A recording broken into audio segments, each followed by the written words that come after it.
श्री राम नमस्कार। आज 4 दिसंबर 2023। आज की कहानी।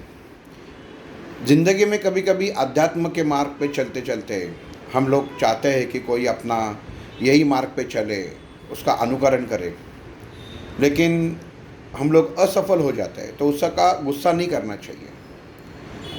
हम लोगों के लिए जितनी सेवा करना चाहते हैं, ज्ञान बांटना चाहते हैं, वो कोई अपेक्षा के बिना बांटना चाहिए। क्योंकि एक कहावत है कि इंसान पत्थर अच्छे मधुर फल वाले पेड़ के ऊपर ही मारता है।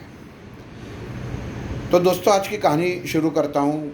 हर इंसान को भगवान के न्याय के ऊपर, भगवान ने जो हर व्यक्ति के लिए उसका एक नियम बनाया हुआ है, उसके खिलाफ कभी जाना नहीं चाहिए। उसकी कहानी मैं आपको आज सुनाता हूँ। एक भक्त एक बार मंदिर में जाता है और भगवान को बोलता है कि भगवान जी, मैं रोज़ आता हूँ, आपको नमस्कार करता हूँ, मैं चाहता हूँ आप भी आज ज़रा मंदिर ये छोड़ के, कितने दिन ये मूर्त बन के रहेंगे, कितने दिन ये मूर्ति में आप रहेंगे, ज़रा आप भी ज़रा घूम के आइए। तो मैं आपकी जगह खड़ा रहता हूँ, तो आप चिंता मत कीजिए, लेकिन आप थोड़ा घूम के आइए। भगवान भी सोचता है अरे सचमुच सच बात कह रहा है, तो बोलता है ठीक है, चलो तुम मेरे जगह पे खड़े हो जाओ। लेकिन एक बात याद रखना, कुछ बात करना नहीं है, किसी को कुछ कहना नहीं है, किसी को कुछ देना नहीं है, मुंह बंद करके खड़ा रहना है। क्योंकि जिसको कुछ देना है उसका नियोजन मैंने पहले से कर दिया है। भक्त बोलता है ठीक है, कोई बात नहीं। भगवान मूर्ति से बाहर आता है और घूमने के लिए निकल जाता है, और भक्त वो मूर्ति में स्थित हो जाता है, मूर्ति की जगह, और वो खड़ा रहता है।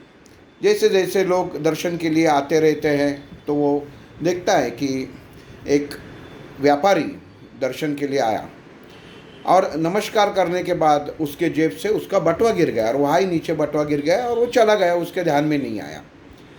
बाद में तुरंत एक भिखारी आया और भगवान को कहने लगा कि भगवान, मेरे घर में बहुत अड़चन है, खाने तक कुछ नहीं है, तो कुछ इंतज़ाम कर दे, कुछ ऐसा किसी से पैसा मुझे मिल जाए कि मेरा घर का अड़चन जो है वो दूर हो जाए।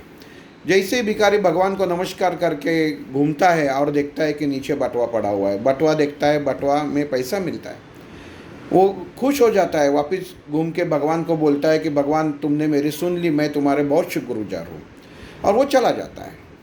उसके बाद एक नाविक आ जाता है जो समुंदर में मछली पकड़ता है, तो वो आ जाता है और वो बोलता है कि भगवान, मैं 15 दिन के लिए समुंदर में जा रहा हूँ, तो मेरा ख्याल रखना, मेरे परिवार का ख्याल रखना, क्योंकि 15 दिन किसी तरह का संपर्क मेरे घर वालों से मेरा होगा नहीं, और मैं तुम्हारे दर्शन के लिए आ नहीं पाऊँगा, लेकिन मन में मन मेरा तुम्हारे प्रति प्यार और श्रद्धा है ही। वो ऐसा इतना बोलता है, तो जैसे ही वो पलटता है जाने के लिए, तो पीछे पुलिस खड़ी हुई रहती है, और वो जो व्यापारी जिसका बटुआ गिरा था उसके सामने रहता है, और वो व्यापारी बोलता है, ये चोर है, इसने मेरा बटुआ चुरा लिया। पुलिस वो नाविक को पकड़ लेते हैं और कहते हैं कि तुमने इसका बटुआ चुराया है, क्योंकि व्यापारी बोलते हैं मेरे जाने के बाद कोई आया नहीं, यही मेरे जाने के बाद 2 मिनट में आया हुआ है। तो इतनी घटना सामने होते हुए वो मूर्ति में जो भक्त खड़ा रहता है, वो बोलता है, बाहर आ जाता है मूर्ति से, और वो बोलता है कि नहीं, ये नावाड़ी गुनहगार नहीं है, ये सेठ जी का बटुआ गिरा। उसके बाद एक भिखारी आया था जो उसका बटुआ निकाल के लेके गया, मैं उसका पता देता हूँ, पुलिस वालों आप वहाँ पे जाओ और उसको बटुआ उसके हाथ से आपको हासिल करके पता चल जाएगा कि असली चोर कौन है। पुलिस भी जाते हैं, देखते हैं भिखारी के पास बटुआ मिलता है, भिखारी को वो पकड़ लेते हैं और नाविक को छोड़ देते हैं। पूरा ये घटना होता है, भक्त भी खुश रहता है कि यार मैंने आज बहुत एक भगवान के रूप में सत्कर्म किया। शाम को जब भगवान वापस आते हैं तो बोलते हैं कि क्या क्या हो गया करके, तो भगवान को बोलता है कि एक ही घटना ऐसी होगी कि मैंने मुंह खोल दिया। तो भगवान ने बोला कि तुमने क्यों मुंह खोला, मैंने तुमको बताया था कि तुमको किसी तरह मुंह खोलना नहीं चाहिए था। तो भक्त बोलता है क्या हुआ, तो पूरा कथा स्टोरी पूरा वो भगवान को बता देता है। वो बोलता है, भगवान बोलता है कि तुमने बहुत नुकसान कर दिया, ताकि सेठ जी के जो बटुए में पैसे थे वो इतने ज़्यादा नहीं थे कि सेठ जी को कुछ उसकी वजह से नुकसान होने वाला था, लेकिन जितने पैसे थे उतने पैसों से वो भिखारी का जो अड़चन था, वो उसका जो प्रॉब्लम था वो सॉल्व होने वाला था, उसके घर की जो परेशानी है वो जाने वाली थी, तो तुमने ये नहीं करना चाहिए था।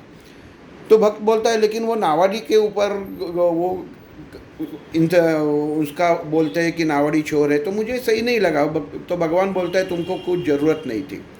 अब देखो ये नावाडी जो समुंदर में जाने वाला है, वहाँ पे बहुत तूफान आने वाला है और इसमें उसकी मौत लिखी हुई है, इसके लिए मैंने इसका विधान ऐसा लिखा था कि ये चोर के रूप में पकड़ा जाए, ये तुरुंग में जाए, जेल में जाए, और जो उसका मरण लिखा हुआ था, मौत लिखी हुई थी, वो टल जाए। और जो भिखारी है, जो घर में है, तो उसको पैसा मिलने से उसके परिवार वाले खुश हो जाए। कहानी का अभी देखो भक्त, ये नाविक जब जाएगा समुंदर में गया रहेगा, वो वहाँ पे तो मर जाएगा और उसकी बीवी विधवा हो जाएगी कि जिसकी अपराध का जुर्म तुम्हारे सर के ऊपर आ जाता है कर्म के अनुसार। इसके लिए मैं जो विधि विधान लिखता हूँ उसके अंदर किसी को जाने की ज़रूरत नहीं है। इसके लिए मैंने तुमको बताया था कि मुंह चुपचाप करके खड़े हो जाओ। ये कहानी थी। ये इसमें से हम लोगों को ये समझ लेना चाहिए कि हर इंसान के साथ जो कुछ घटता है, जो कुछ घटता है, जो कुछ होता है, वो सब भगवान का रचाया हुआ खेल रहता है। हम लोग देखते हैं कि मैं किस में था भी नहीं लेकिन मेरा नाम आ गया। तो ये चीज़ें हैं ना, ये कहानी से स्पष्ट कर देती है कि कुछ और बुरा होने से अच्छा है कि भगवान ने मुझे ये चीज़ में फंसा दिया। तो वो भगवान का अच्छा न्याय होता है। तो दोस्तों ये हमेशा ध्यान में रहना चाहिए कि अपने साथ जो कुछ होता है वो अच्छा ही होता है और ये भगवान का ही किया हुआ, अपने अच्छे के लिए किया हुआ अच्छा फैसला है। ये आज की कहानी थी। कल वापस फिर मिलेंगे। श्री राम।